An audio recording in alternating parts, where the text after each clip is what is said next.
Hi friends, good morning. Welcome to Myra, your path to success. We need to start today with the subject of GFRS, Global Financial Reporting Standards. But before that, I'll just like to tell one thing. See, this subject is actually based on your subject of financial reporting, FR. And when we started the subject of FR, mostly you would have started it initially only.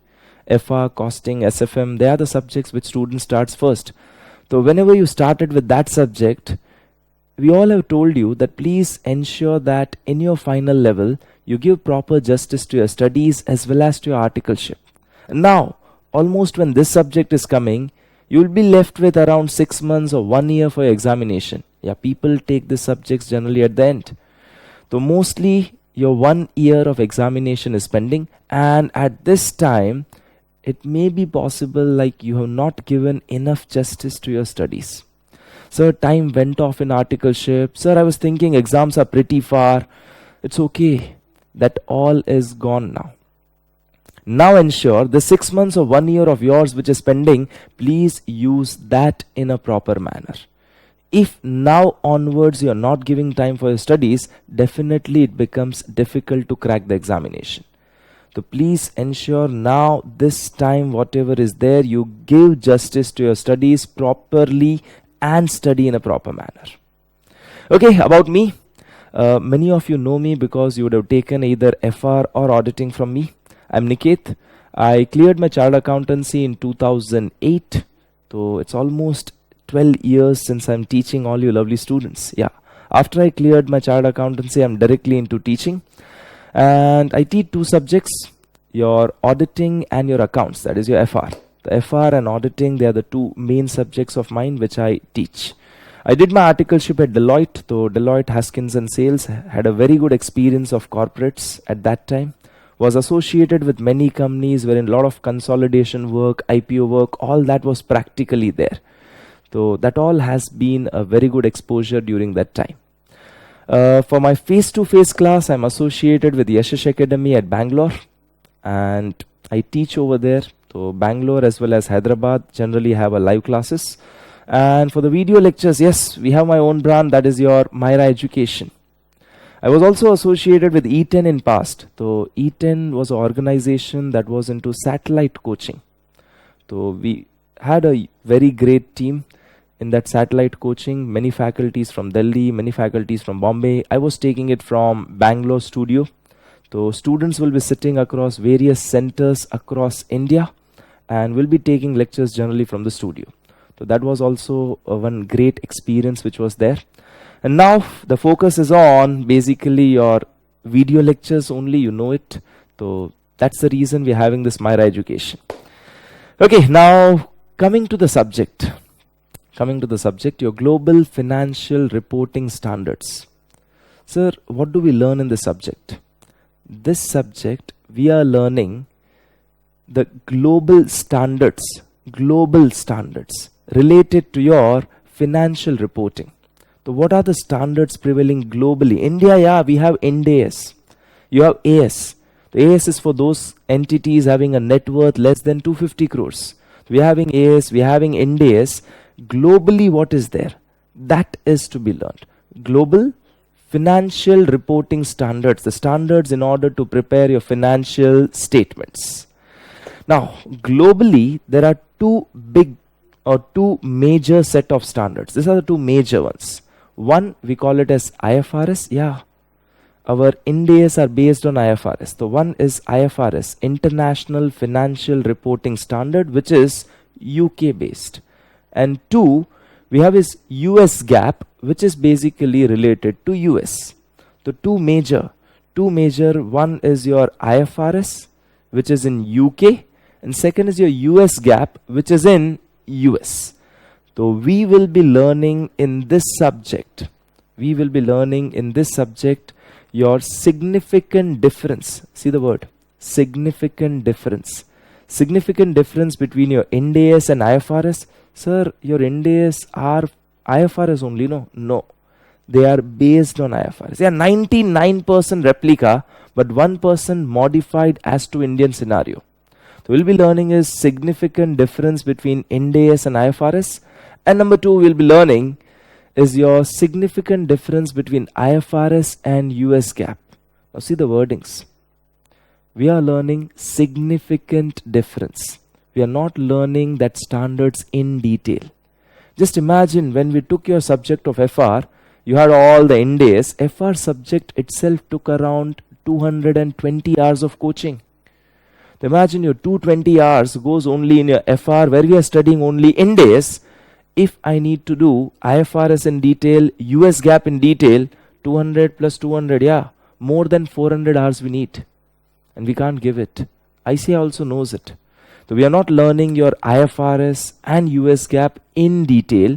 We are learning significant difference between Ind AS and IFRS, significant difference between IFRS and US GAAP. Now, I have some basic questions.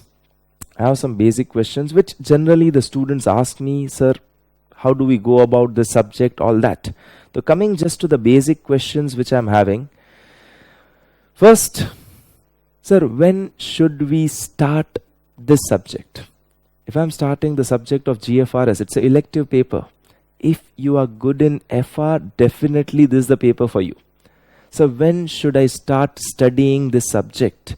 See, the answer is very clear. You should start this subject only when you are done with FR.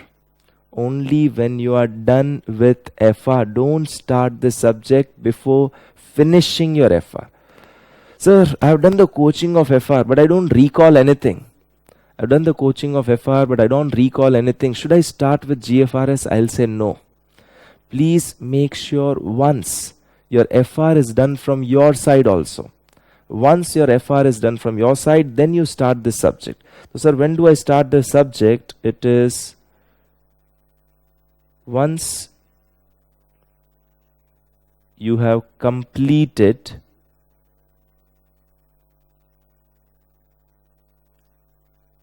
FR. Now see the word written, thoroughly. It's not just in coaching. Once you are done with the subject of FR thoroughly, then only start with the subject. Sir, I've taken your video lectures, but I'm not done with FR properly till now. Please stop this video lectures. Make sure you finish your FR thoroughly, then only go about it. We can't take full FR over here again. So we will be revising many concepts of FR. I'll always try to go deep. I'll always try to go with basics. But better is you should have done your FR thoroughly. Second, sir, what do we learn in the subject? What are we going to learn in this subject? I told you two things. One, your significant difference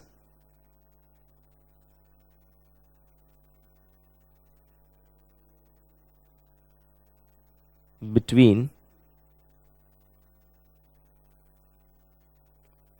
Ind AS and IFRS, and number two, your significant difference between IFRS and US GAAP. Sir, what do I learn in this subject? The word clearly states significant difference. Significant difference between Ind AS and IFRS.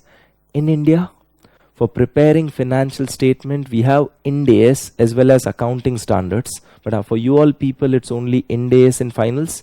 Accounting standards are there in intermediate. Here we'll be learning in this subject difference between your Ind AS and IFRS.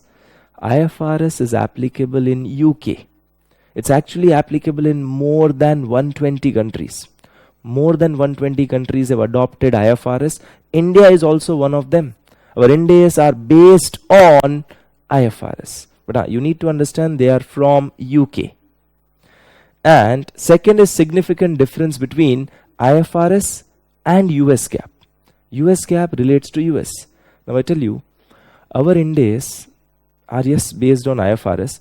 IFRS are kind of principle based. IFRS are kind of principle based. They outline a principle. But US GAAP are kind of rule based. They give you detailed instruction what to be done in each and every situations. So IFRS is more of principle based, US GAAP is more of rule based. So what do we learn is the significant differences. Third, sir, do we learn them in full? Are we learning basically your IFRS and US GAAP in full? Are we learning IFRS and US GAAP in full? So we learn only the significant differences.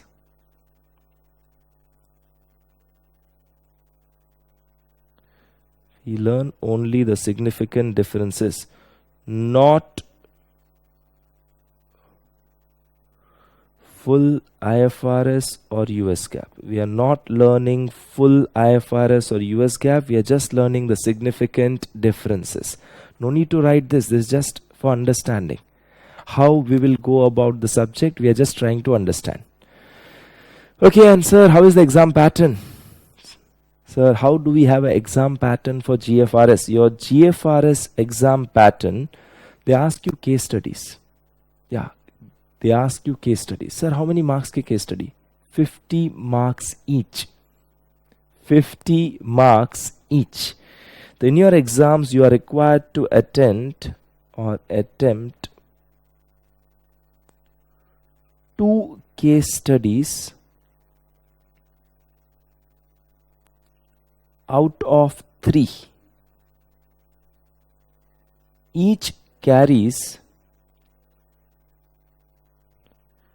50 marks. So you are required to attempt this 2 case studies out of 3. Sir, we have never done case studies. Don't worry, I'm there. No, we'll be doing it. So in your FR, we did not had case studies, but in your GFRS, you are focusing only on case studies. Each question mostly will be around 6 to 10 pages. So don't expect a shorter question. The question itself, the case study itself will run into 6 to 10 pages. And that's the only thing you need to take care. Be calm, be composed. Don't be kind of fearing that big question ka size. Go very slow, things will be pretty clear. And each case study also has MCQs. So out of 50 mark of case study, generally 20 marks is MCQ in each case study. So each case study there is 20 marks MCQ. 20 marks MCQs in each case study. So each case study carries 50 marks and 20 marks will be for the MCQs. MCQs may be related to the case study, or MCQs can be totally different also. The MCQs may be related to your case study, or MCQ might be bit different also. Okay, so sir, when should I start this paper? Only when you are done with FR thoroughly. 2, sir, are we learning your IFRS and US GAAP in full? No, we are not learning IFRS and US GAAP in full. We are learning only significant difference between Ind AS and IFRS, and significant difference between your IFRS and US GAAP. So paper pattern is we'll be having your case studies. 2 case studies are to be attended out of 3. 2 case studies are to be attended out of 3. Yes, we have one option. That's actually a problem. Imagine 10-page ka question you need to read to select which one you need to do. That's actually a problem. How do we select a question? We'll come to it later. How do we select a question? That will come to it later. 50 marks each case study, and each case study generally has 20 marks of MCQs. So this is every time. This is based on exams which have been held till now. If ICAI modifies the paper pattern, they make case study of, instead of 50 marks, they make it of say 25 marks. It's possible.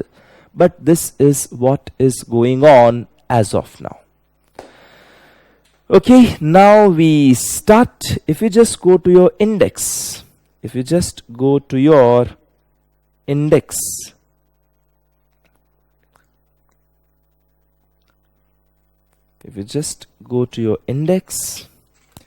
keep yourself hydrated, it keeps you fresh.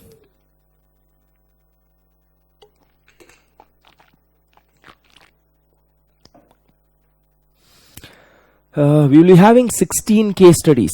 Yeah, almost all questions given in your ICI book, your past questions, your mock test paper questions, almost everything has been covered. I'm not telling all, it's almost everything has been covered. 16 case studies we'll be doing. Plus, first we are having, it is list. It is just a list of IFRS corresponding to Ind AS. Our Ind AS are based on IFRS. So actually the numberings are also same. So whatever numberings we have been adopted from IFRS only.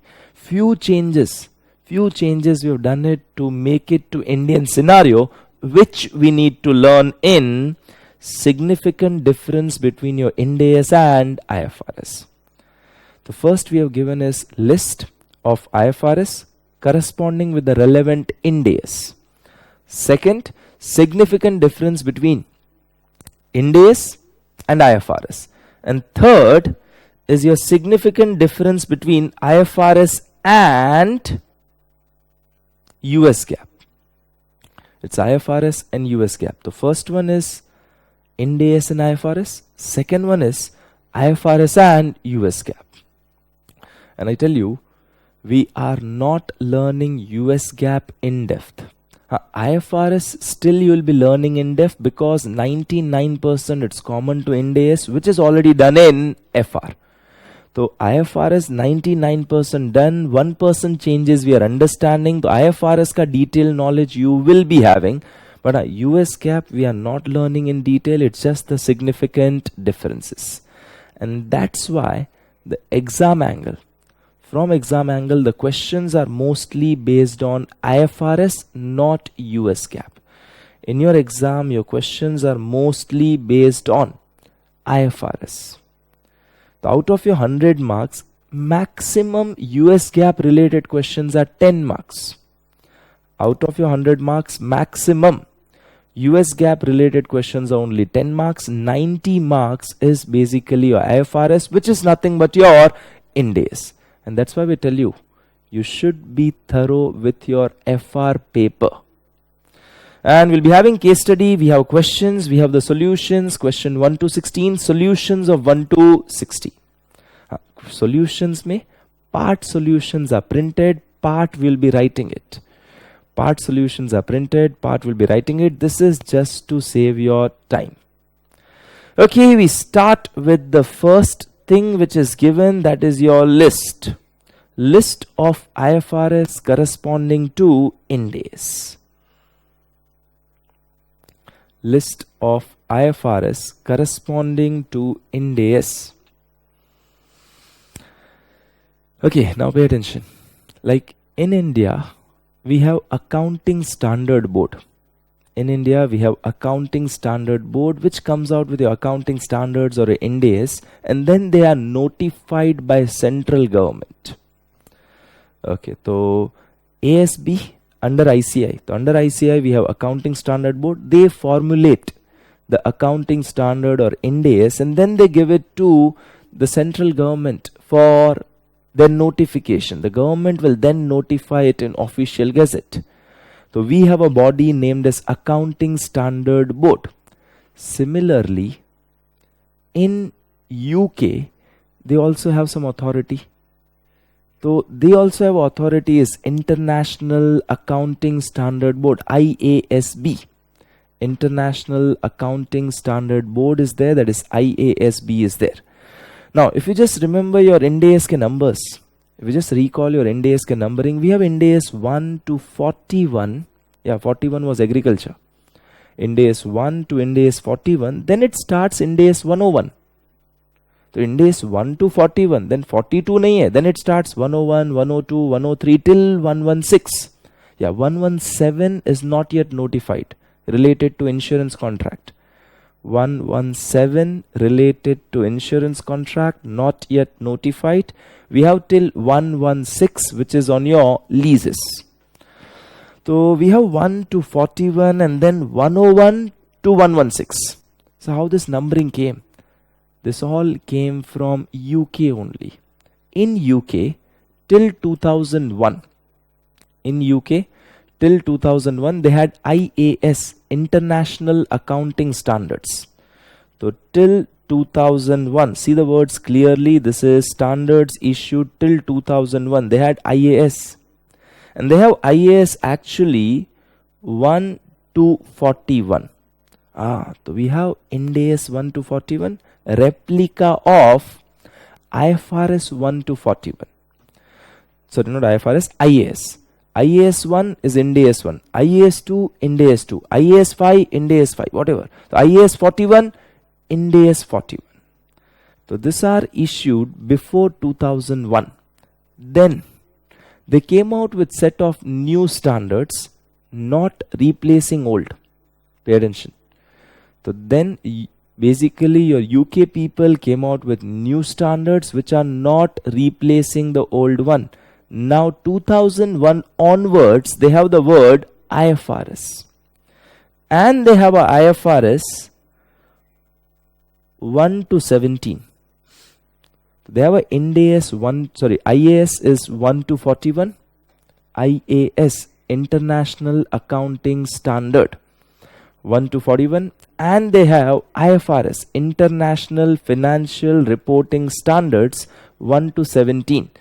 With IFRS coming, that IAS 1 to 41 which are there, they are still there. These are some new ones. If the same topic came up, it got replaced. But otherwise, your IAS are still there, IFRS are still there. Now just see our numbering. Whatever is internationally IAS, International Accounting Standard, we have Ind AS same numbering 1 to 41. Whatever is IFRS internationally, IFRS 1, we have Ind AS 101. IFRS 10, we have Ind AS 110. IFRS 17, we have Ind AS 117. So our numbering is 101 to 117. Our numbering 101 to 117 is nothing but your IFRS 1 to 17. So our numbering 1 to 41 is IAS 1 to 41. Our numbering 101 to your basically 117 is nothing but your IFRS 1 to 17. And I tell you, IFRS are a newer standards which are issued after 2001. IAS which are issued before 2001 still remains. Your IAS which were issued before 2001 are still remaining. So in UK they have IAS as well as IFRS, both are still valid. Okay, now many times your standard needs some clarification. Your standards are bit vague and they need to come out with interpretations. For that interpretations, earlier they had SIC. Earlier, before 2001, they had Standards Interpretation Committee, SIC.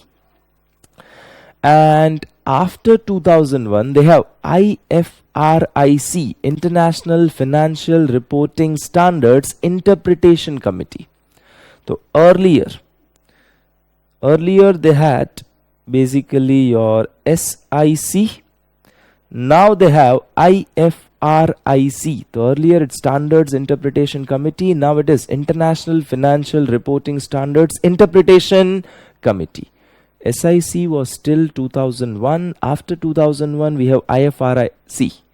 But sir, IFRIC coming, whether SIC is gone, the interpretations given earlier are gone. No. Your IFRS were newer standards. Old standards are there. Your IFRS were newer standards, old standards were there. Same way, IFRIC are newer interpretation. Your SIC which were issued before 2001 still remains.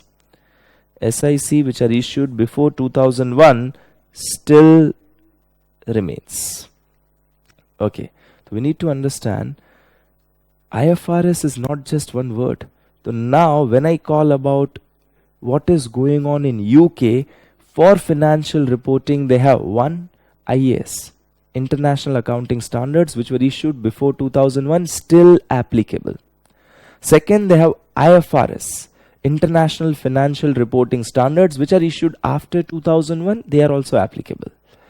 Then we have SIC, Standards Interpretation Committee. That was basically your interpretations. SIC issues interpretations before 2001. They are still valid. And IFRIC, International Financial Reporting Interpretation Committee, they issued interpretations after 2001. So IAS का interpretation SIC issued, IFRS का interpretation IFRIC issued. Okay, so now just understand. Whenever as a layman, whenever we'll call the word IFRS, IFRS doesn't mean only IFRS. When we call the word IFRS, IFRS will not only include IFRS, IFRS will also include IAS, IFRS will also include the interpretations given by SIC, IFRS will also include the interpretations given by IFRIC.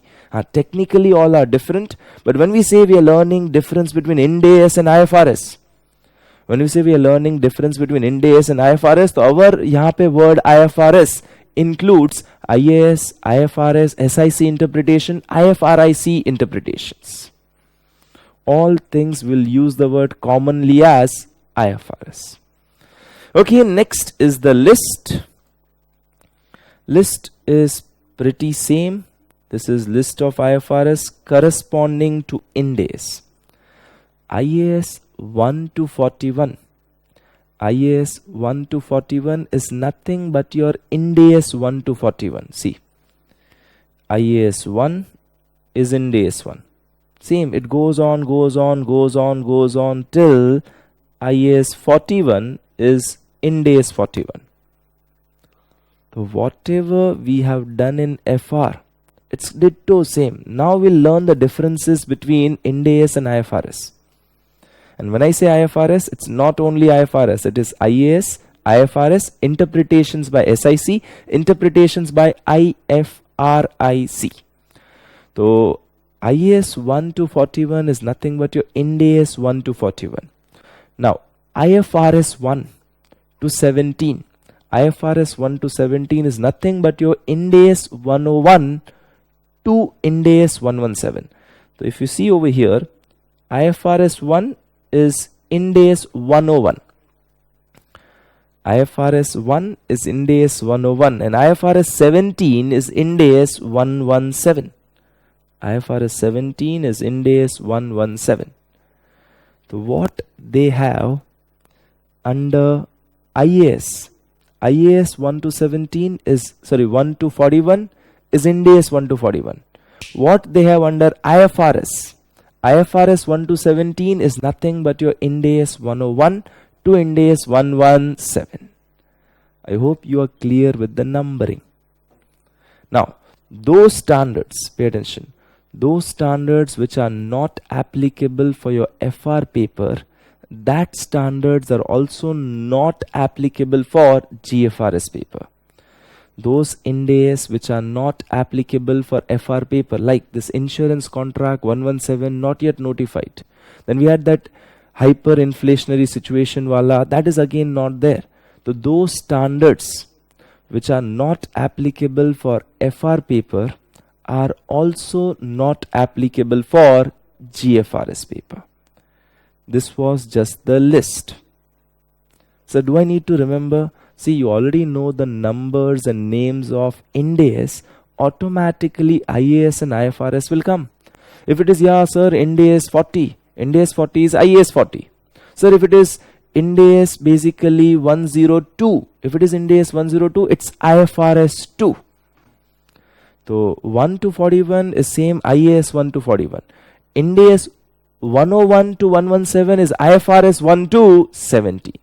Just make sure whenever you're writing this paper, whenever you're writing a paper of GFRS, the reference should be given of IAS and IFRS. The reference mein numbers should be of IAS and IFRS. Don't write Ind AS ke number unless question specifically asks about Ind AS. Unless question specifically asks about Ind AS. Okay, so this was related to your list.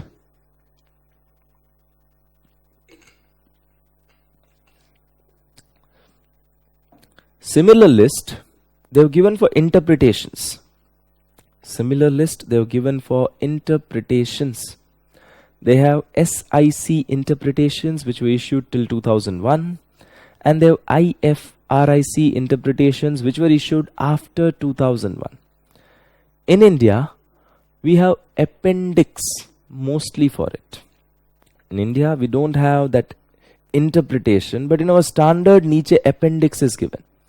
In our standard, there is an appendix which has been issued, so we have this interpretations in form of appendix. Whatever interpretations they have issued, we all have it as a part of appendix. Something we don't have. Few of them not applicable for Indian scenario, removed. Few we have added also based on Indian scenario. Again, I'm telling your Ind AS are 99% replica of IFRS, but bit modified to make it to Indian scenario. Like they have IFRIC2. They have a IFRIC2 interpretation number 2. They have it related to members' shares in cooperative entities and similar instrument. Now see the word. Members' share where? In cooperative entities. It is members' shares in cooperative entities. Now think about our Ind AS. Our Ind AS are only applicable to companies. Our Ind AS are only applicable to companies. They are not applicable to cooperative society. And as they are not applicable to cooperative society, this we don't need. Our Ind AS are applicable only to the companies. This is cooperative society. To cooperative society, Ind AS doesn't apply. That's why that corresponding interpretation, we have removed it. Similarly, if I just go down, SIC 7.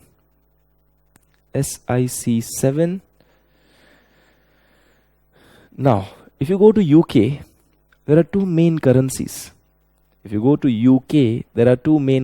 One is pound, other is euro. Yeah, London mein pound as well as euro. European countries, they have a euro. So they have two currencies. One is pound, other is euro. When they introduced euro, उसमें what to do when transactions are in euro, not in pound, तो उसके लिए interpretation is given. So they have two different currencies going on. One is pound, one is euro. Now with the introduction of euro, what should be done in accounting wise? They have given a interpretation for it, which is not applicable for India. We don't have two currencies, yaar. We have just one currency, that is your rupee. So that is not applicable. So again, that's why that has been removed. Introduction of euro doesn't apply to us. So if you just go down and see over here, Appendix 1 note corresponding to IFRIC is not issued as it is not relevant for companies. It doesn't apply to companies. Your Ind AS are not applicable to companies. Sorry, Ind AS are not applicable to cooperative societies. So it is not relevant for companies. Your same way, note number 2, SIC 7 is not relevant in Indian context. Now just there is one or two typing mistake like this. Okay, here from income tax it will come on opposite side. The heading will come on opposite side. Appendix A to Ind AS 12, that's fine, and the heading should come outside. Same way here.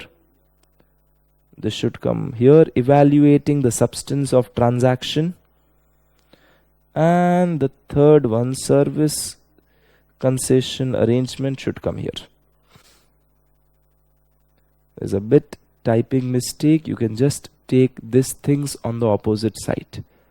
Sir, are we going to learn all of these things in detail? I'm telling you, no. This is not FR. FR mein you learned it. Here we are just understanding the significant difference between Ind AS and IFRS. And when I say IFRS, it's not just IFRS. It's IAS, IFRS, SIC interpretation, IFRIC interpretations.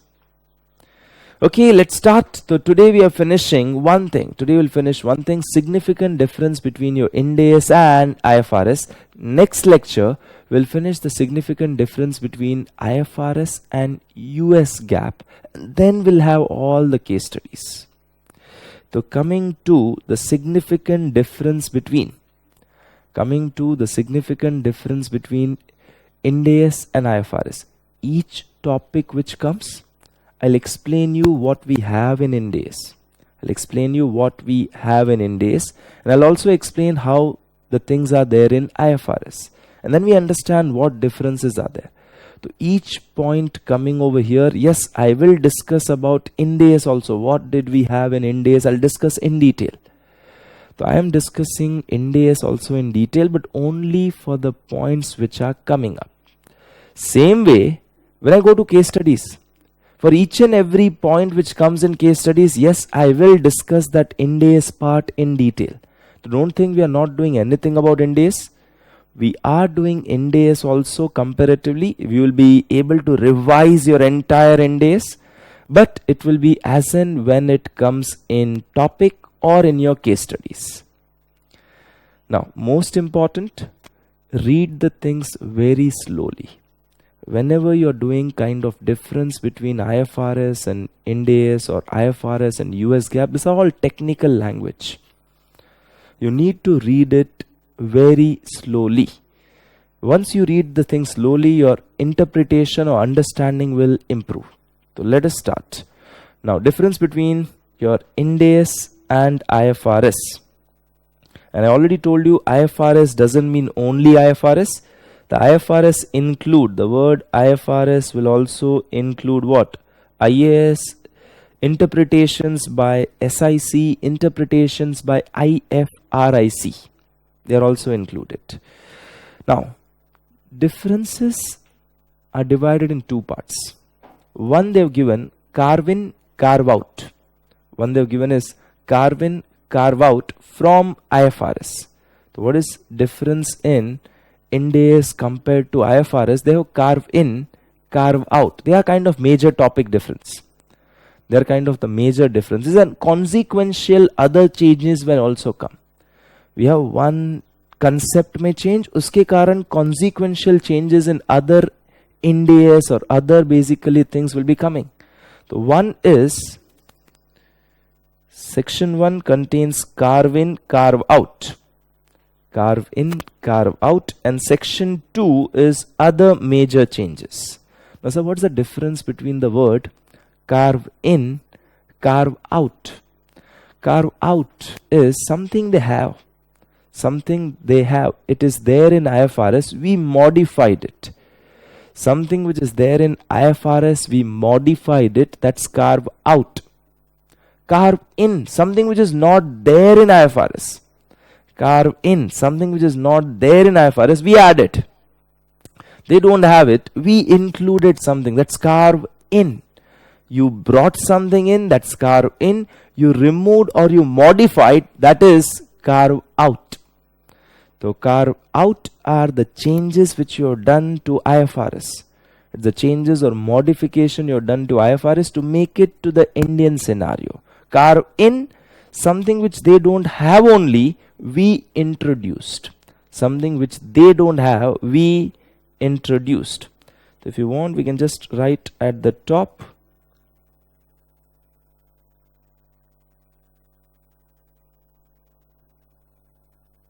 Carve out is something which is there or not there. It is there in IFRS, but modified in Ind AS. So carve out is something which is there in IFRS but modified in Ind AS to make it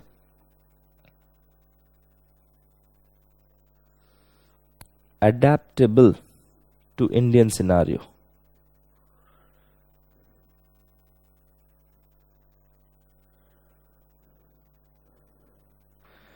And what is your carve in?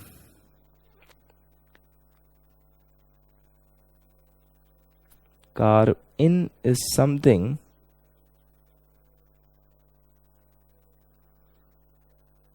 which is not there in IFRS,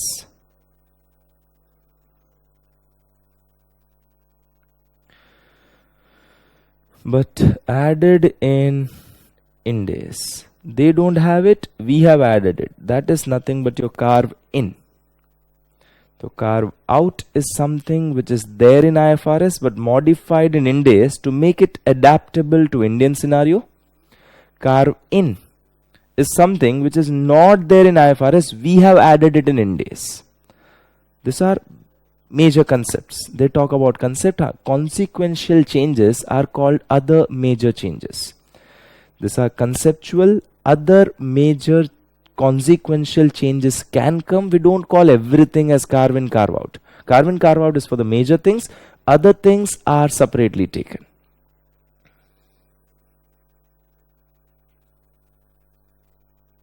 Okay. Please make sure you have a book with you. You are constantly writing. Those students who purchased ebook version, please take a printout of the book and then start your lectures.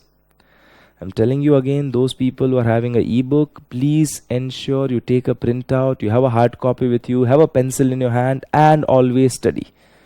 Basic things are most important. Okay, we start with the carve outs. So first of all, we start with carve out, then we'll go to carve in, and then we'll go to other major changes. So first we have carve out. What is carve out? Carve outs which are due to difference in application of accounting principles and practices and economic situations prevailing in India. They are difference in application due to what? Due to the situations or conditions prevailing in India. So we have modified the IFRS. We have modified the IFRS a bit to make it to Indian scenario. Whatever modifications we have done, there is something in IFRS, we changed it, that's carve out. They don't have a concept, we added it, that's a carve in. Okay, the carve out in simple words means modification done while adapting IFRS based on practices and economic conditions prevailing in India. Fine. Starting with what are the changes? Starting with what are the changes, we'll learn what is there in IFRS, what we have done it in Ind AS.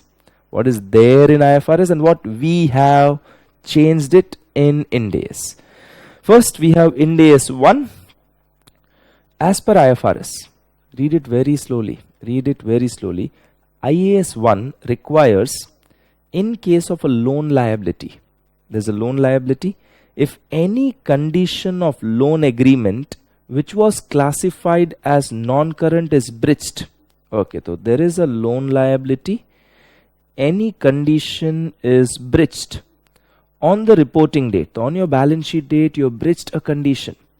Loan is for 5 years, but it was subject to certain condition. Like current ratio should be at least this much. There were some conditions put by them. If you violate a condition, now that loan becomes repayable on demand. If any condition is breached, then that loan becomes repayable on demand. And if that loan becomes repayable on demand, do we classify it as non-current or do we classify it as current? Do we classify it as non-current or do we classify it as current? So there is a loan liability, there is a condition breach. Then if that condition is breached, you needed a current ratio 2:1. Your current ratio is less. So you are violating the condition now. They can demand loan now only. So bank can demand the loan. Now the loan has become repayable on demand. Then that liability should be classified as long-term, that is non-current or current. Sir, it should be classified as current. Understandable. The loan is taken for 5 years subject to few conditions. If conditions are violated, loan becomes repayable on demand. if it has become repayable on demand, it will be treated as current liability. Now, this is what they have given. But they have said, even if the breach is rectified, before the books are approved, remember, after the year is over, then there will be a BOD meeting.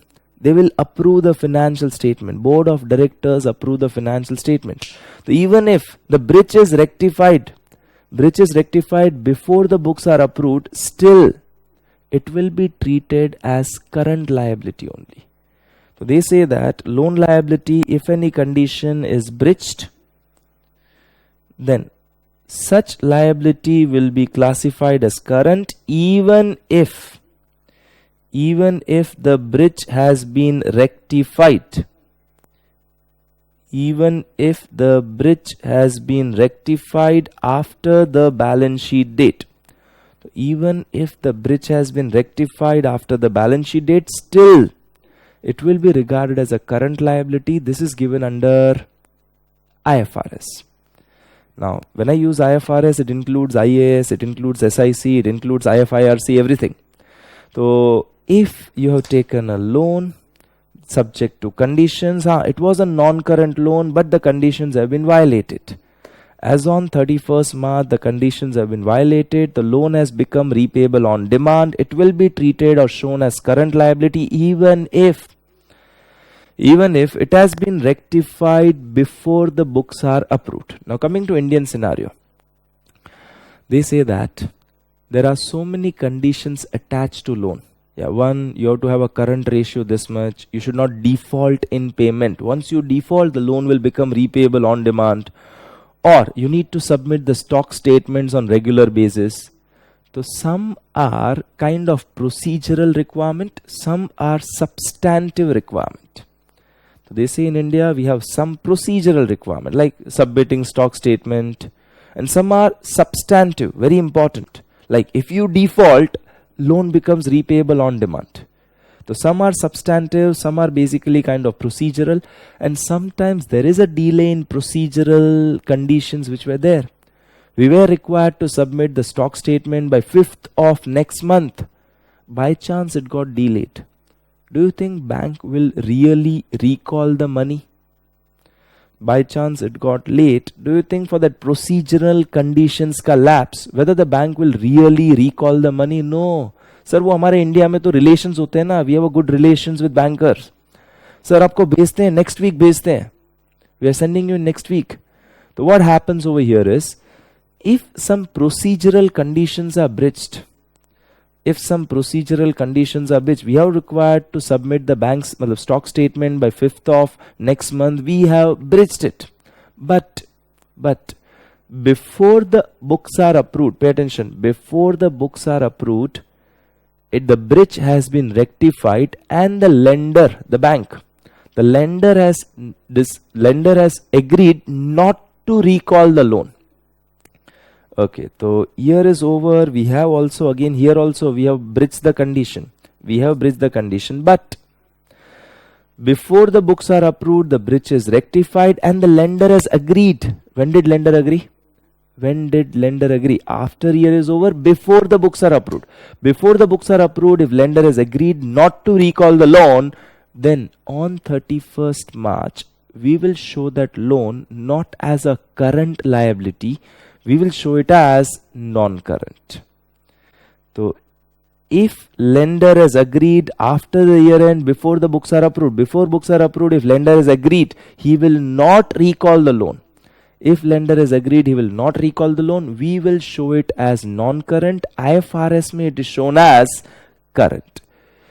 So even if the breach is rectified after the balance sheet date, they still show it as current liability. We understand the context. Reality, bank is not going to call back. They've agreed not to call back because the breach has been rectified. So now, before books are approved, this is known, we will show it as a non-current liability, not a current liability. So coming to Indian scenario, what they are telling. If Ind AS 1 clarifies that where there is a breach of material provision of long-term arrangement on or before the reporting date, and the liability became repayable on demand on reporting date. Liability became repayable on demand on reporting date. Entity does not classify it as a current if, the word very important is if, the lender has agreed after the reporting date but before the books are approved not to demand the payment. So if the lender has agreed after year end before the books are approved, after year end before the books are approved, if lender has agreed not to recall, then in that case for us we will show it as non-current liability. Okay, so if I just go by some example, 31st March 20, you have done a bridge, loan is repayable on demand. Loan is repayable on demand. That is 31st March. Now your books are approved on 31st May 20. If by this time the bridge is rectified, if by this time your bridge is rectified and the bank has agreed not to recall the loan, we will show it as non-current on 31st March. IFRS shows it as current on 31st March. So they simple words may treat it as a non-adjusting event. We treat it as adjusting event because Indian scenario there are some procedural conditions also. If that procedural conditions are violated, theoretically loan becomes repayable on demand, but bank will not call it. So if they have agreed not to recall the loan, we will show it as non-current. Okay, so this is basically your first point. There are many times questions asked out of this. So tick that first one as important. Tick that first one as important. If you just want to write in detail, basically the example, we can just write it over here. Suppose 31st March 20. There is a long-term loan.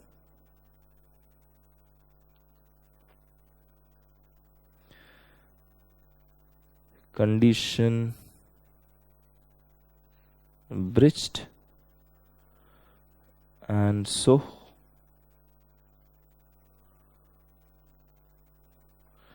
there's a long-term loan, there's a conditions breached, and so the loan has become repayable on demand. I just write it again. 31st March 20, there is long-term loan, condition breached, so loan becomes repayable on demand.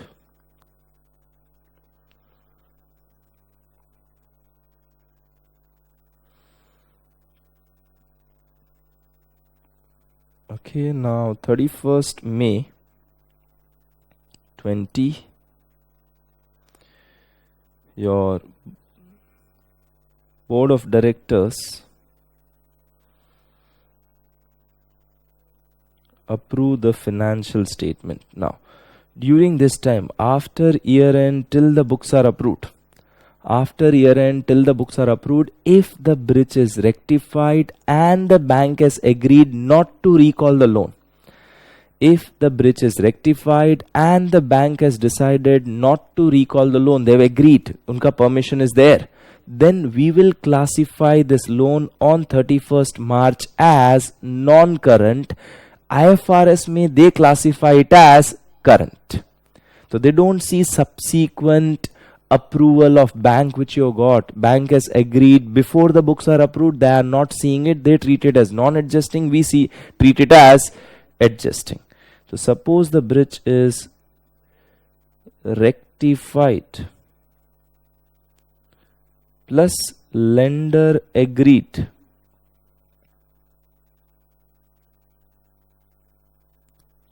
Lender agreed not to recall.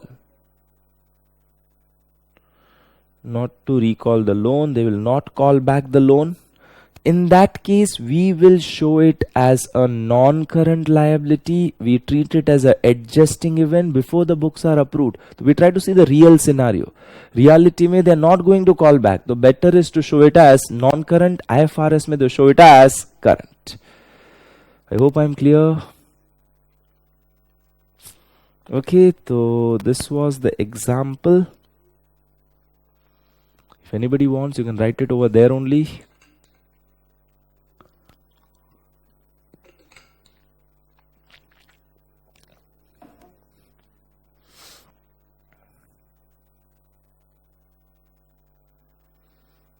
So how is loan disclosed on 31st March 20? Under your IFRS, it will be a current liability.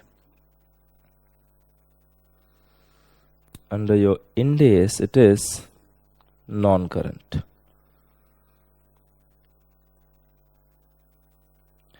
IFRS, it will be a current liability. Under Ind AS, it will be a non-current liability. If you want, please write it over there only. You don't need a separate notebook for this subject. Solutions may partly, in your case study also, part solutions are given. Part solutions will write over there only. The blank space is given in your material, will write over there only. So please don't prepare a new book for this subject. Write it there only, adjust it.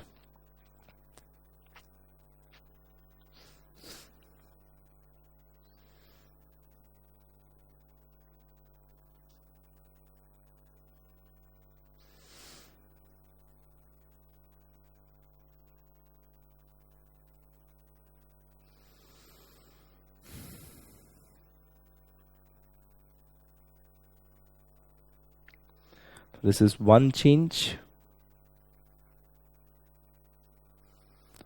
They don't consider whether the lender has agreed it subsequently before the books are approved. Whether the lender has agreed or not, they don't consider it. They treat it as a non-adjusting event. They will be basically showing it as current liability. We will show it as non-current.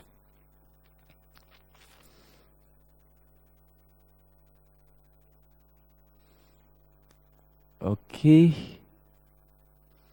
I'm moving ahead.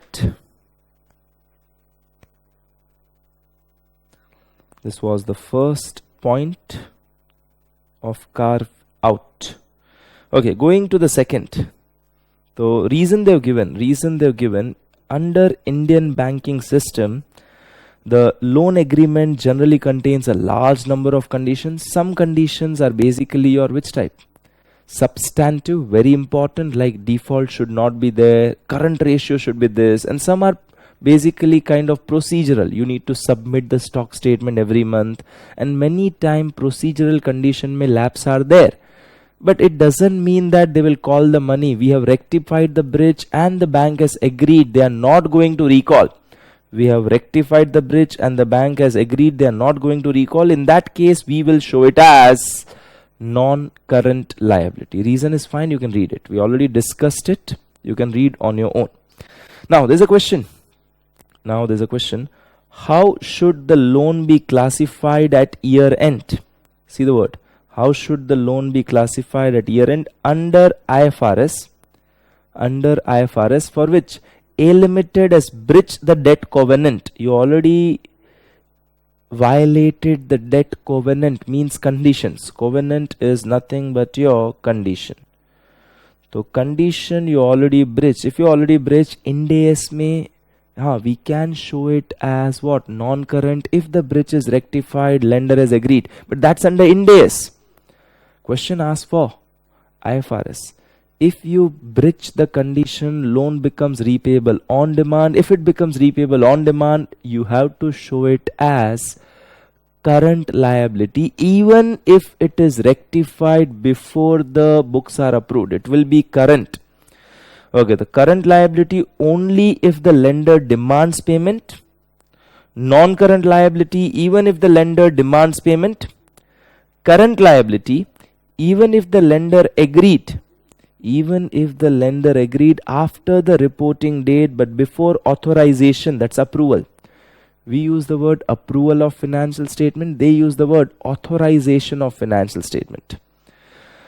So over here, current liability, even if the lender has agreed after the reporting date before the authorization of financial statement not to demand the repayment. Yes, even if they have decided not to demand, under your IFRS, it will still be your current liability. Answer is C. If it was an Ind AS question, answer will be D. If it was an Ind AS question, answer will be D. Non-current liability, if the lender has agreed after reporting date before the books are approved that he will not call, so we will show it as non-current. So that was under Ind AS. If you want, you can just try it. Under Ind AS,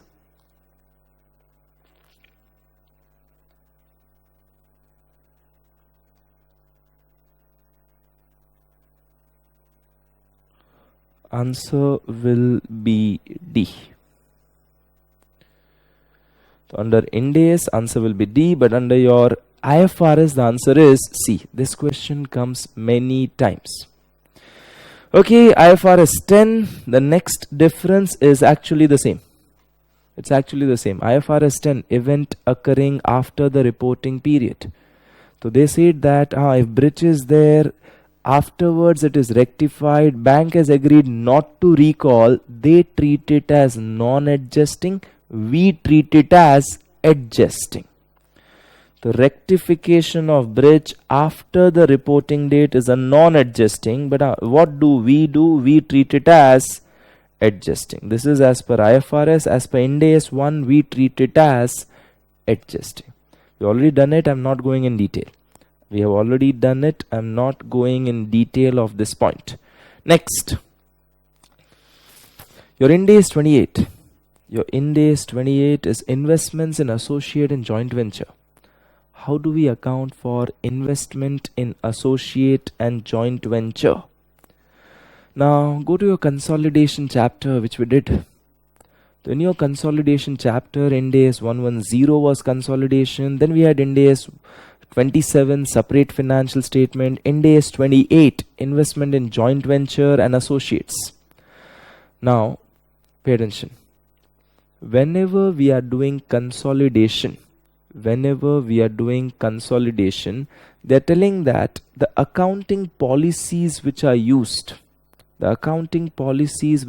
should be same for like transactions and event in similar circumstances. Yes, that wordings has to be remembered. So your accounting policy of your parent, subsidiary, your associates which are consolidated, associates ke profits are coming in your book. Remember equity method. Subsidiaries are consolidated by full consolidation. Their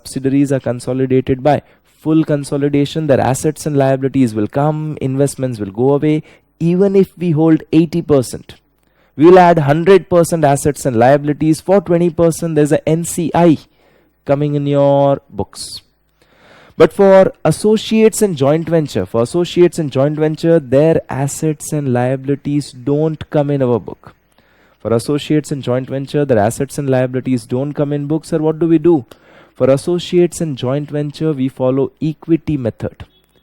In your standalone financial, there is an investment. In your CFS, in your consolidated financial also, there will be investment. Wahan pe bhi investment, yahan pe bhi investment. So what's the difference? Here, we will add the share in post-acquisition profits or loss. Standalone book mein investments are there. Mostly your investment in joint venture, subsidiaries, associate, they appear at cost, or they can also be as per Ind AS 109, but mostly they appear at cost. Income comes only if dividend is declared by that company. If dividend declared, there's an income in standalone. CFS equity method, whether they have declared dividend or not, whether associate joint venture has declared dividend or not, we will add our share of post-acquisition profit or loss. So our share of post-acquisition profit loss added to investment, opposite added in consolidated P&L. But now, their profits should also be based on similar, मतलब same accounting policy, uniform accounting policy for like transactions and events in similar circumstances. Okay, so what does IFRS say? So IFRS say while applying equity method, the accounting policies used should be similar. The associate ka accounting policies should be similar only. If they are different, the financial statements of, if they are different, what do we do? If I have a different accounting policy, sir, we did a question on subsidiary. Subsidiary, associate may be same. If your subsidiary or your associate has a different accounting policy, their financial statements are adjusted. Kiske? Their subsidiary or associate or joint ventures financial statements are adjusted to bring it in line with the policy followed by parent, and then they are used for consolidation. The financial statement of subsidiary, associate, joint venture are adjusted to bring it in line with the policy followed by parent only for what? For like transactions and event in similar circumstances. So I need to modify their financials, then they are consolidated. So that is what they have written. So uniform accounting policies should be used if the associates policy are different. So what we should do, the investor should change the financial statement of associate by using same accounting policy. The financial statement of associates are modified to make it in line with the policy followed by parent. Then our share of post-acquisition profits are added. This is over there. India mein, we just change one thing.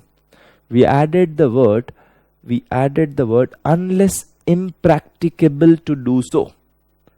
We just added the word unless impracticable to do so.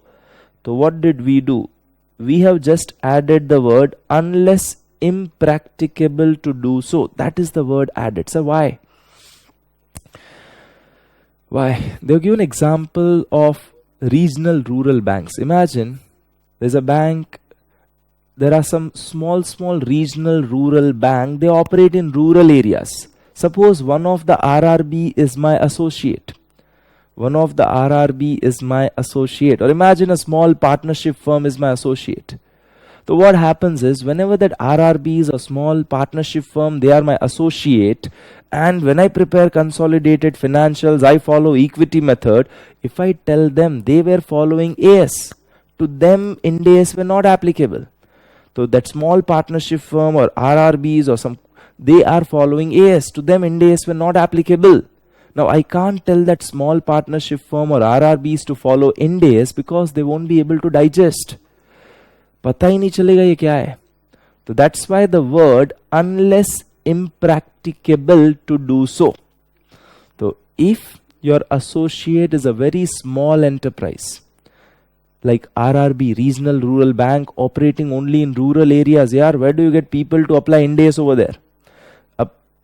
RRBs, or say a small partnership, they are working in a very small way in some small town, village kind of thing. They were following AS because to them Ind AS directly doesn't apply. Now somebody invested more than 20% over there. One company invested more than 20% over there. Now that company has Ind AS, associate ko Ind AS becomes applicable. So consolidation ke time, their policy, our policy should be same, but we have one word unless impracticable to do so. So certain associates, RRBs, like being associate of nationalized bank, are not in a position to use Ind AS as it will be too advanced for them. So can we claim this exemption for other reasons, like we have a partnership firm or so? You may try, but auditor can give a modified report. So this is a management's call. Sir, there's a company, they have an associate, they've invested more than 20% in one partnership firm. They have associate invested more than 20% in partnership firm. When I prepare a CFS, I follow equity method. Now partnership firm was following not Ind AS, they were following AS. But as they become associate of ours, they also need to follow Ind AS. But sir, for them it's too advanced. They are following only AS. Chalega? And AS wala profit I'm adding. Is it okay? It's up to you. Based on materiality, you need to take a call. And that's why the word is unless impracticable to do so. That is added. So in India, some associates might be very small. For them, Ind AS becomes too advanced. See, Ind AS ka rule, if it is applicable to you, to your subsidiary holding associates, it becomes applicable. The associate ko bhi Ind AS is applicable. If it becomes too advanced for them, they may not apply it, and based on materiality, effect might not be huge. So management may decide they can continue with their AS only. While consolidating, we are adding their AS wala profit. The policies are getting different. What should we do? It's okay if it is materiality point of view, it's not that big. Okay, coming to the next one. We have Ind AS 32. Let's see what does your Ind AS 32 carve out says. Very important to understand the language. Read it very slowly. Okay, first, as per your IFRS, so they are telling, as per IAS 32, equity conversion option in case of foreign currency convertible bonds. Equity conversion option in case of foreign currency convertible bonds, simple words mein FCCB, is considered as a derivative liability, embedded in the bond. And if something is a derivative, gain or loss on account of change in fair value goes to P&L. Gain or loss on account of change in fair value is recognized in P&L. Okay, so now what they are telling? They are telling that if there is a foreign currency convertible bonds, and if they are convertible into fixed number of shares, what is to be done? If they are convertible into variable number of shares, if something is convertible into variable number of share, whole instrument is a liability instrument. But if they are convertible into fixed number of shares, then we call it as a compound financial instrument. In your compound financial instrument, I need to divide in two parts: equity component, liability component. Now, if it is a foreign currency convertible bonds are denominated in foreign currency, conversion will happen in INR. So as per IFRS, they say that equity component is not a equity component. They say it's a derivative element. And derivative elements are to be fair valued every time, and the fair valuation will go to your P&L. Okay, so just pay attention. Don't write as of now. What they are telling. Suppose we have, I'm talking first of IFRS. There is FCCB, foreign currency convertible bond, convertible into variable number of shares. How many shares they will give? It's not fixed. It is variable number of shares. Then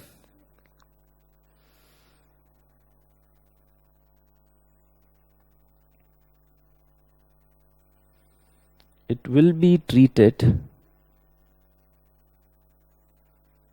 as liability instrument fully. It is fully treated as a liability instrument.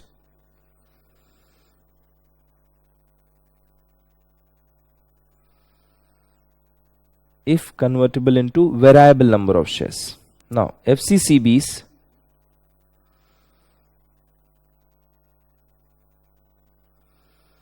convertible into fixed number of shares. If it is convertible into fixed number of shares, we call it as a equity instrument. Remember, in India we call it as equity instrument, but conversion has to be in fixed number of shares. Okay, now if it is convertible into fixed number of shares, it's divided in two parts. They don't call it as equity component, they are calling it as derivative element, which is embedded in the bond. Because bond is in foreign currency, conversion will happen. Suppose bond is basically in foreign currency, rate of shares might be in INR, so that is, they are telling it's a derivative element, and we have a liability element.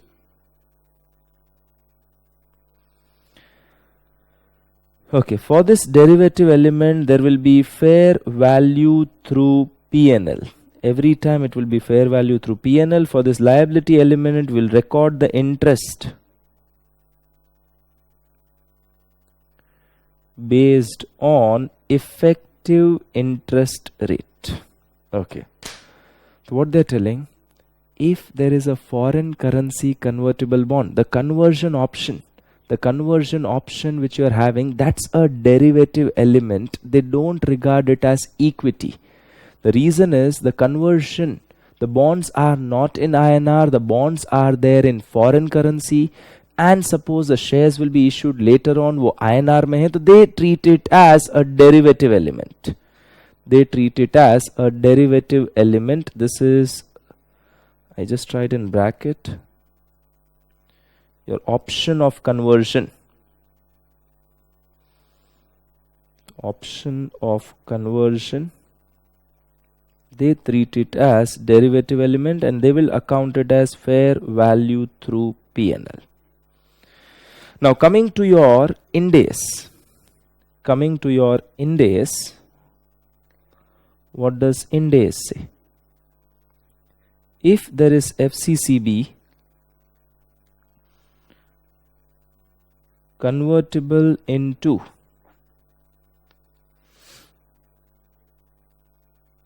variable number of shares, then it is treated as liability instrument fully. It is treated as liability instrument fully. It's same as your IFRS. Pay attention, don't write, I'll give you time. But if there is FCCB convertible into fixed number of shares,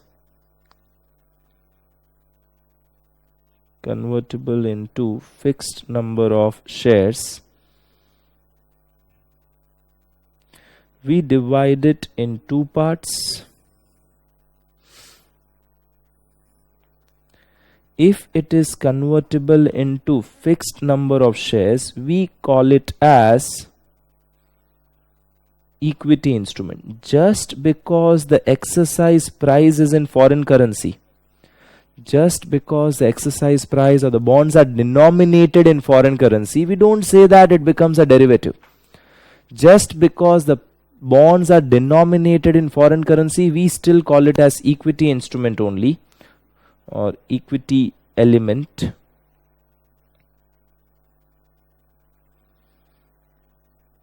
And this is a liability element.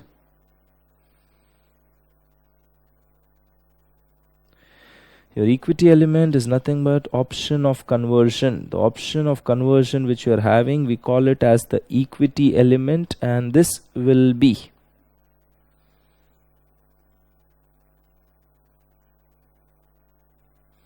something is a equity element, there is no fair valuation. If something is a equity element, there is no fair valuation. Just recall your chapter of share-based payment. If share-based payment, the shares which we have to give to employees, if it is equity settled, employees are to be given shares. If it is equity settled, the fair value is not remeasured. If it is cash settled, remember wahan pe if it is cash settled, the fair value was every time remeasured.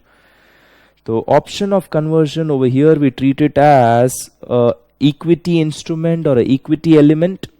So no fair valuation. And for the liability element, it will be interest based on effective interest rate. Now, sir, how do I find out the liability element and equity element? You've done it in Ind AS 109. How do I find out the liability element and the equity element? See, whenever something is convertible, always uska rate of interest is bit lower. And normal bonds which are to be redeemed in cash only. They have a higher interest rate. And this convertible bonds will have a lower interest rate because you are getting one benefit. You can convert your bonds into shares if you want. So only cash, yahan pe cash or shares. I give you option. When I give you option, you choose whichever is beneficial. You'll choose whichever is beneficial. The same way, I'll have some charge against you. I'll deduct the rate of interest. So yahan pe rate of interest is less. Normal bonds mein rate of interest is more. So now iska, whatever future values you're going to get, discount it by the normal interest rate if there was no conversion. So jo bhi isme, in this bonds, whatever you issued, whatever cash flows are going to go out, you find the present value based on discount rate of the normal bonds. So whatever value you get, that's a liability element. Balance is equity element. The point over here is whenever your FCCBs are convertible into fixed number of shares, we have liability component, equity component. They don't call it as equity component, they call it as derivative. Reason is the bonds were designated in foreign currency. So they are telling forex also comes into picture. So they say it's dependent on forex rate. So they call it as derivative element, and as that is a derivative element, they will do a fair valuation of it every time, which will go to P&L. So this is as per your IFRS. If it is convertible in variable number of shares, treated as fully liability. Fixed number of share, option of conversion is treated as a derivative element. This is the change. Option of conversion is treated as a derivative element. They will do a fair value through P&L every time. And India mein that option of conversion will be treated as a equity component or equity element, and that will not be fair valued. So they are just telling, just because the options are in formula, just because the bonds are in foreign currency, conversion will be in INR, that does not make it a derivative element. इससे problem क्या होता है, so we feel that the treatment, according to us, the treatment given in this IAS 32 is wrong.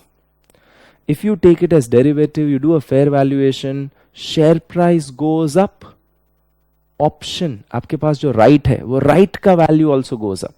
Share price goes down, the right का value also will go down. You don't have shares, you have an option, right to buy the shares.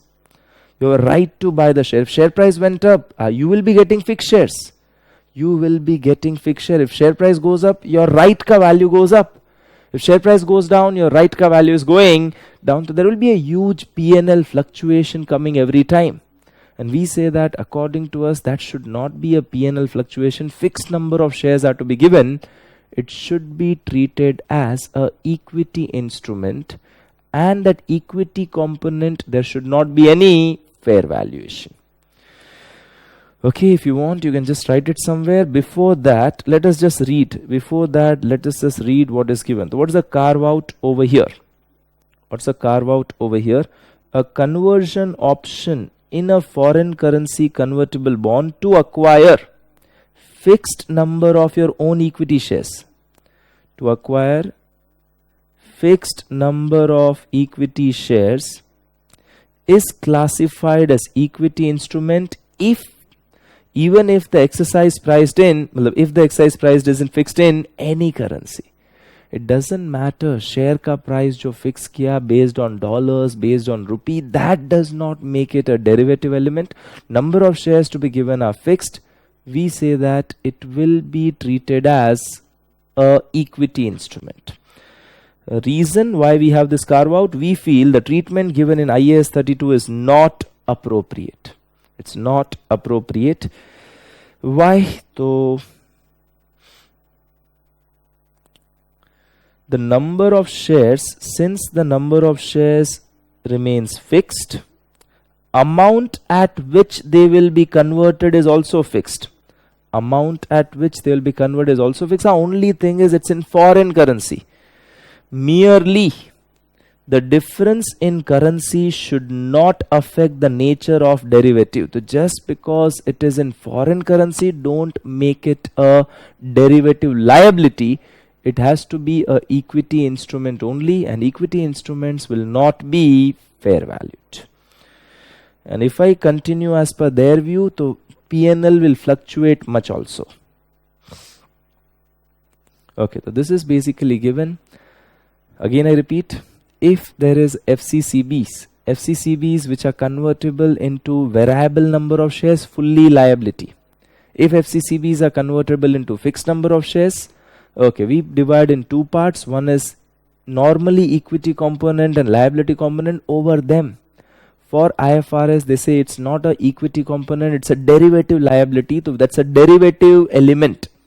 Derivative element will be fair valued every time, and liability component will have interest based on effective interest rate. In AS mein, we will not call it as a derivative liability embedded in bond. We will still call it as a equity instrument. Okay, now if you want, you can just write down this. Write down this. Write down fast, please.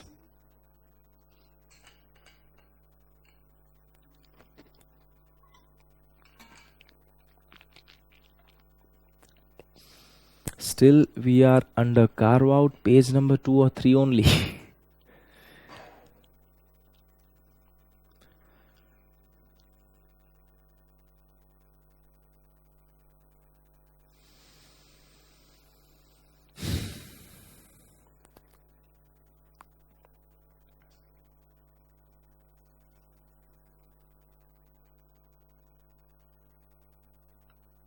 Adjusted somewhere in the book.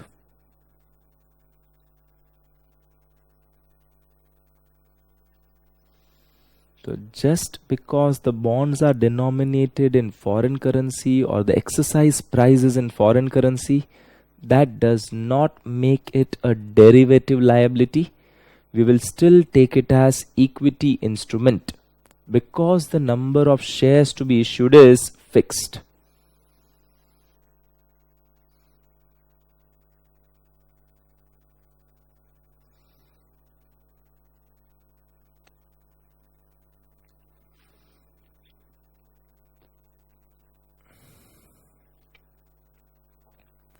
And whenever something is a compound financial instrument, how do we allocate the liability component and equity component? We find the liability component first. Whatever are the outflows which will come, uska, assuming they don't go for conversion, uska present value based on interest rate of a bond without conversion. Based on interest rate of a bond which is going on in market without conversion, उसे आप discount करो तो you will get some value. Balance is the equity component. Sums will be coming up in case study. Currently we are just understanding theory. This was as per your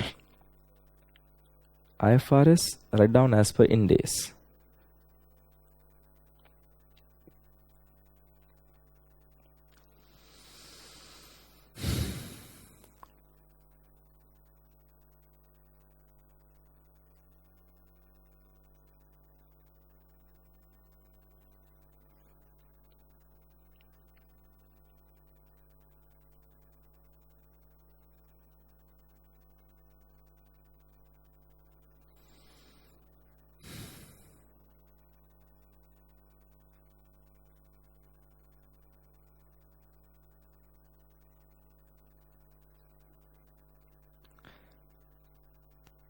FCCB is foreign currency convertible bonds.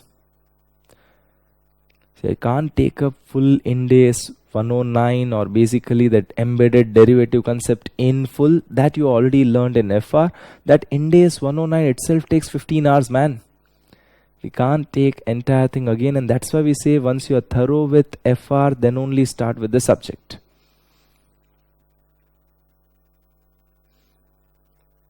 Something convertible into fixed number of share is an equity instrument. Something convertible into variable number of share is a liability instrument.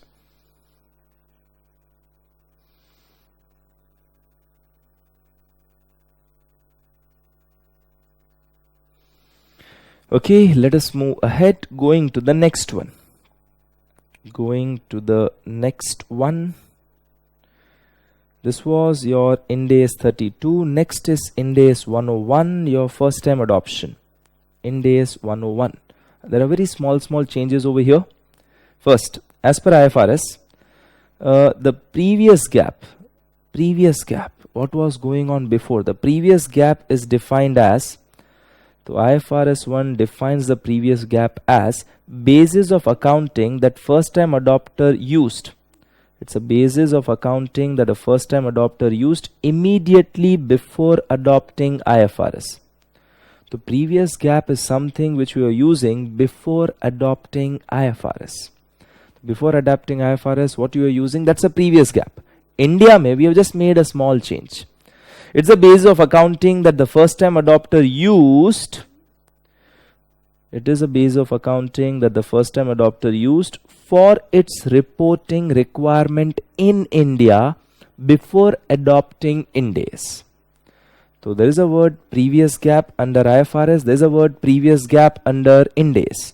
When IFRS came, UK entities had something earlier going on. Now they are coming to IFRS. Like from AS, we switched over to Ind AS. From AS, we switched over to Ind AS. They also had their own past accounting standard. From there, they switched over to IFRS or IAS. So what was going earlier, that is a previous gap. Yahan pe they are telling what was going earlier in India, that is nothing but a previous gap. So tell me one thing. All companies in India were following previously what? Now, okay, you're following Ind AS. Now you're following Ind AS. In India, previously you're following what? Your accounting standards. The financial statement prepared as per Companies Accounting Standard Rules 2006. So, it makes it mandatory that everybody should have followed accounting standards. This change makes it mandatory for Indian entities to consider financial statement which were prepared as per accounting standards. So earlier it was accounting standard, previous gap was accounting standard, now it is Ind AS. Kuch nahi hai, they are just telling previous gap is financials, the gap which was used earlier, the accounting which was done earlier. How? Yahan pe they are telling the gap which was used earlier in India. That's the only thing. Iska koi meaning is not there. Going to the second one. Second one is important. Yeah, IAS 32 which we did, mark that also is important.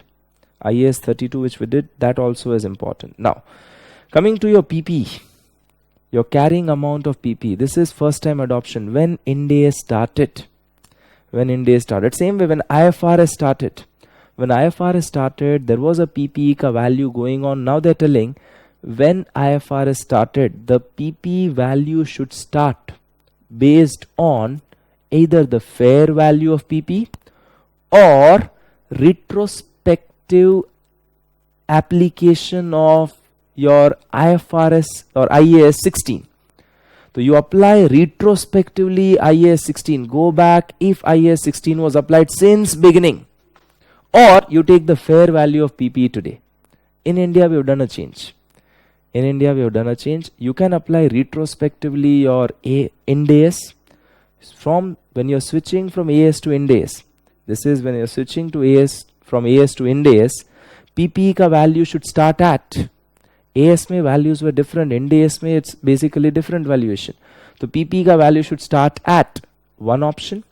Apply Ind AS 16 retrospectively. Second option, take a fair value of PP on this date. Third option, whatever is the carrying amount, whatever is the carrying amount in books will become deemed cost of PPE under Ind AS. So one option we added, whatever is the carrying amount will become deemed cost. Let's see over here. So IFRS 1 first time adoption, when they had from their standards to IFRS, when they had it, what was given? The items of PPE, date of transition, the items of PPE ka value should be determined. How? By applying PPE retrospectively or at fair value. Either you apply PPE retrospectively in Ind AS 16 or IFRS basically IAS 16, or second option given to you was you take a fair value of PPE, that should be the value at which you start. Yahan pe we have an additional option. We have an additional option to use the carrying amount of PPE on the date of transition. The carrying amount of PPE, whatever in our books is the carrying amount. Gross block less accumulated depreciation is the carrying amount. Gross block less accumulated depreciation is the carrying amount. That carrying amount will become deemed cost. That carrying amount will become the deemed cost under your Ind AS. So that's only additional option available. Sir, why do we have it? Imagine some companies have a very old assets. Very old, yaar, bahut purane assets hai. The thing is, to apply Ind AS 16 retrospectively is difficult, and to find out their fair value is also difficult. Very old kind of things are there. So in old companies, retrospective application of Ind AS 16 or fair value on date of transition may not be possible for that old asset, and that's why we said that whatever is the carrying amount is gross block minus accumulated depreciation. Whatever is carrying amount, you make it as deemed cost under IFRS, and practically most of the company followed this only. So practically most of the company, कौन जाएगा fair valuation में? So simple is whatever is carrying amount, make it as deemed cost. So that's the second change. One, we are telling our previous gap is something which was going on in India. Second, whenever PPEs from AS to Ind AS we switched, it should be PPE should come at either you apply Ind AS 116 retrospectively or fair value of PPE, or carrying amount itself becomes deemed cost. So that carrying amount wala option is additional under Ind AS. Third one, long-term foreign currency monetary item. Long-term foreign currency monetary item. This is related to AS 11, Accounting Standard 11. Now AS 11 may they had said, if you have a long-term foreign currency monetary item, monetary means amount to be paid or received is fixed. Monetary means amount to be paid or received is fixed. Imagine simple example.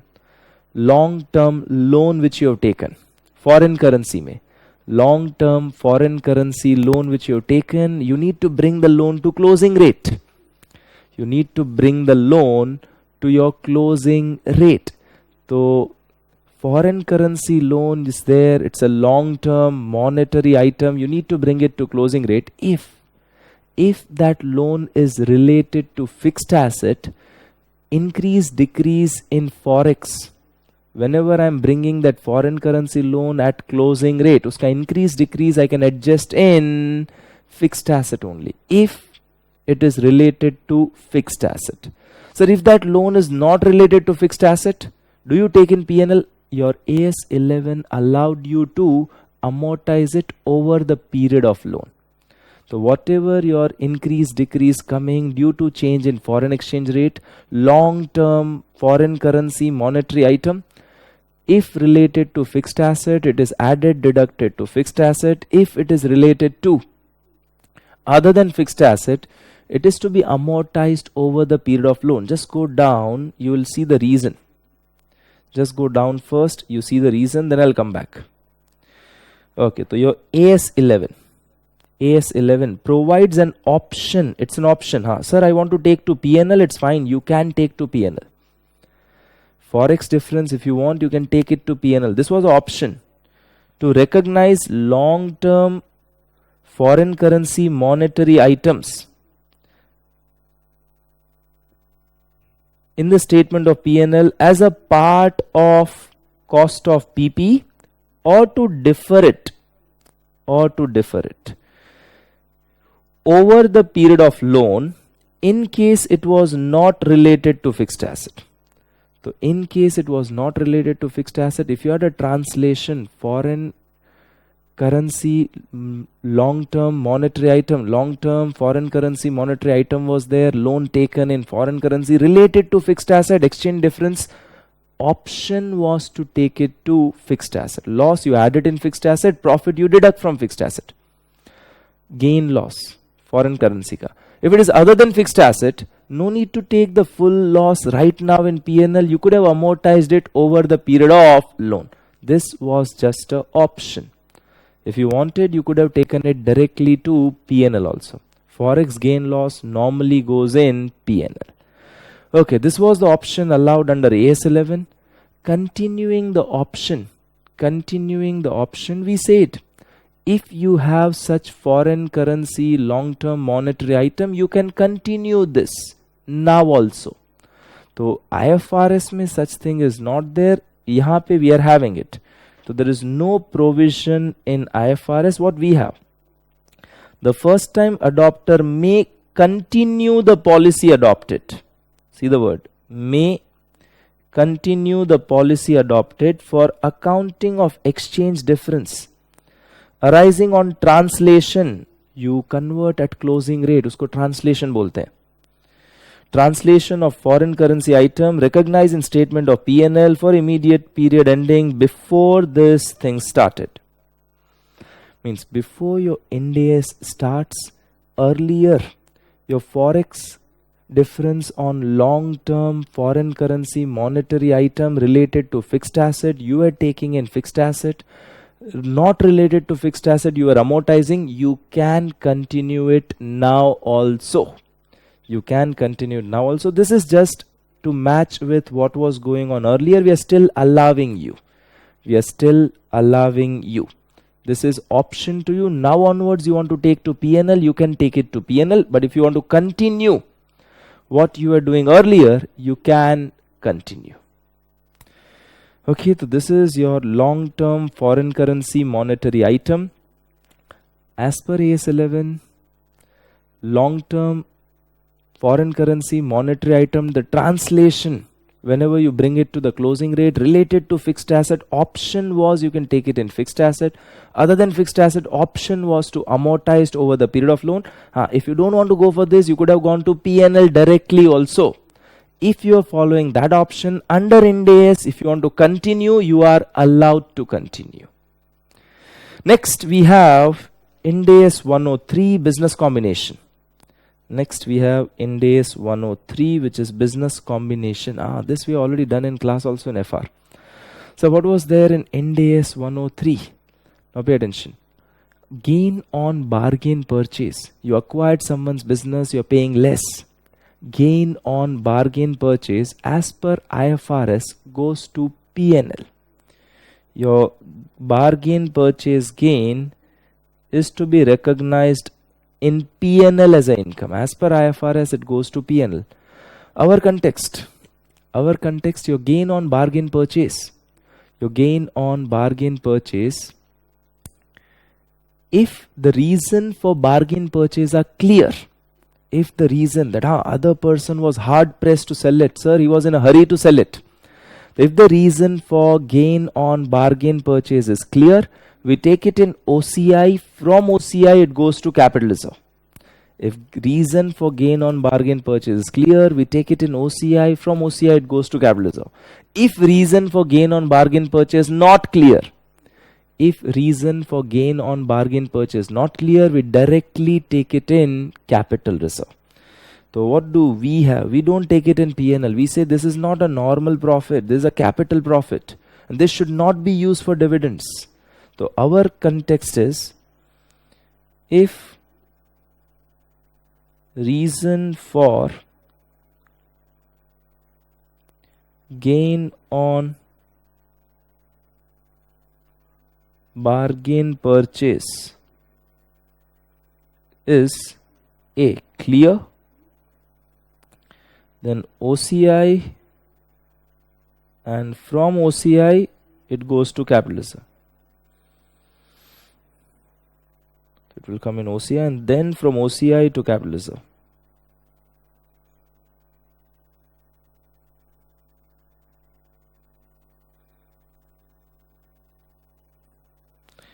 If reason for gain on bargain purchase is not clear, it will be directly in capital reserve.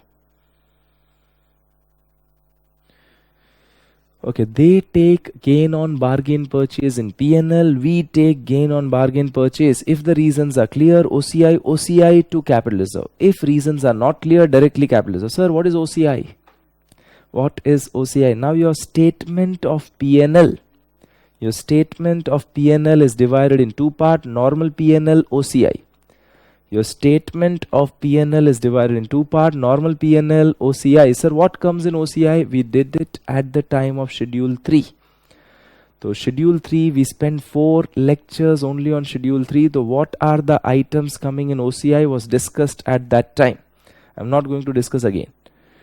Okay, so as per Ind AS 103, gain on bargain purchase, if the reasons are clear, OCI to capital reserve, not clear, directly capital reserve. IFRS 3 may, what do? They take it in P&L. According to us, it should not be a normal profit distributable by dividend. That's why we don't do this. Okay, so they've written as per Ind AS, it's recognized in OCI and accumulated in equity as capital reserve, unless there is no clear reason. If there is no clear reason, in which case it is directly recognized in capital reserve. It's directly recognized in capital reserve. If you want, you can just write down this. Chalo, move ahead. Chalo, 4 pages only done.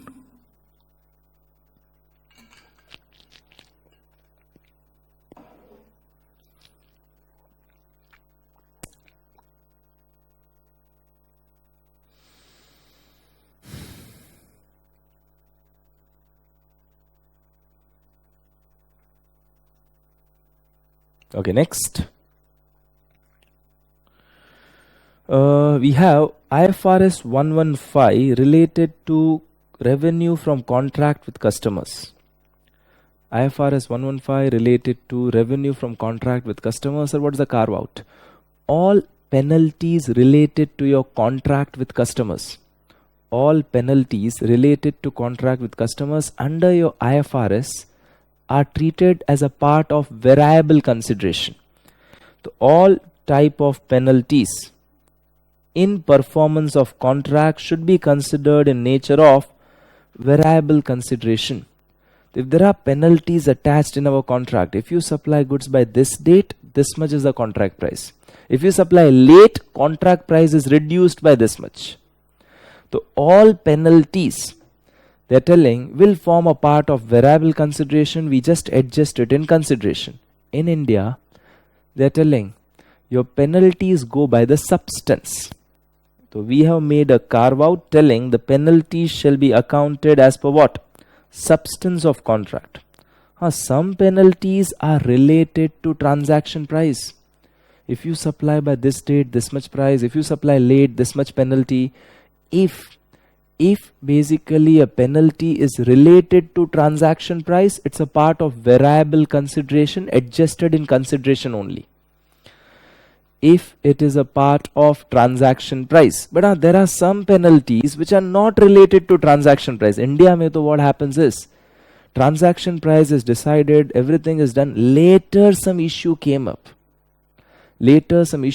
Quality not good, this not good, and there is some dispute coming and they deduct a part of our payment. We have a penalty applicable. So there was nothing in the contract. Later on this all comes up, we directly take it in P&L.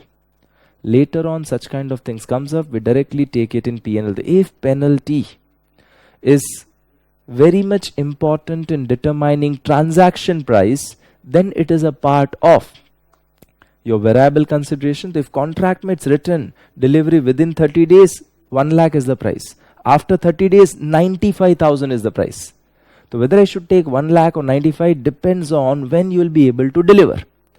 And that we have to expect, that we have to basically kind of probabilities and all that will be involved. So wahan pe it's a part of variable consideration. So wherever they are directly linked with the transaction price, the variable consideration, later if they come up something which was not thought, then it will directly go to P&L. So IFRS, all type of penalties in the performance of contract are regarded as variable consideration ke part. In India, those penalties, we go by substance, those penalties which are inherent. The penalties which are inherent in determining transaction price are a part of variable consideration. Otherwise, we take it in P&L assuming the transaction price is constant. Okay, this is basically your 115. All your carve outs are over. All your carve outs. Bas sir, itna hi? Yeah. I tell you, these are just few things. Uske karan, corresponding changes coming in other places are there. We'll come to that. So this were the carve outs which were given. Now carve in, which we have added, which was not there in IFRS. Which was not there in IFRS. Carve in. Now there's one carve in only. There's only one carve in Ind AS 103. Ind AS 103 mein, if you remember, we have a separate accounting given for common control business combination, CCBC. For common control business combination, we have a separate accounting given over here, that's Appendix C to your Ind AS 103. So CCBC, how to account, we have a separate set of guidance. Such guidance are not there under IFRS. So how to account for CCBC, common control business combination. What is common control business combination? Control before and after the business combination remains with the same entity or entities. Control before and after remains with the same person or persons, and the control is not transitory. That was CCBC. CCBC ka accounting we used to have all at book values. Yaad karo, it don't have any fair values coming. All assets and liabilities are recorded at book values. So that was your CCBC. Pooling of interest method was used. So IFRS is silent about CCBC accounting. We have added Appendix C to our Ind AS 103. So IFRS excludes business combination under common control. Uske liye they don't have anything. We have a specific guidance. So Carvin Appendix C gives guidance in this regard. This is for entities under common control. So sir, what do they really do? What do they really do? Do they record at fair values? Do they record at book values like we do? They have to develop their own accounting policy. So IFRS is silent about how to account for CCBC. So they will develop their own accounting policy, whether they want to have like a acquisition accounting, fair values pay everything, or they want to keep at book values. They need to develop their accounting policies. India mein specifically it has been given.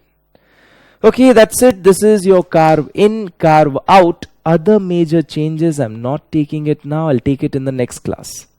Other major changes, I'm not taking it right now. I'll take it in next class. So we just started with the subject. We understood what we are going to learn in the subject. It's significant difference between your Ind AS and IFRS. Significant difference between your IFRS and US GAAP. That is what we need to learn. We started with significant difference between Ind AS and IFRS. We did carve in, carve out. Other major changes which are not carve in, carve out, they have been given, which is pending. Okay, we keep it up till here. Just one sentence for you. Success is not by doing great things. Success is not by doing great things. It's by doing small things with great discipline. I told you, last 6 months or 1 year of yours, if you are disciplined, you know this is the time for my studies, this is the time of my break, this is my wake up time, this is my sleep time. If you are disciplined, rest assured you don't have any problem. So success is not by doing great things. You don't have to do anything great. You just have to do small things with great discipline. Okay, see you all tomorrow. Tata, bye bye, take care.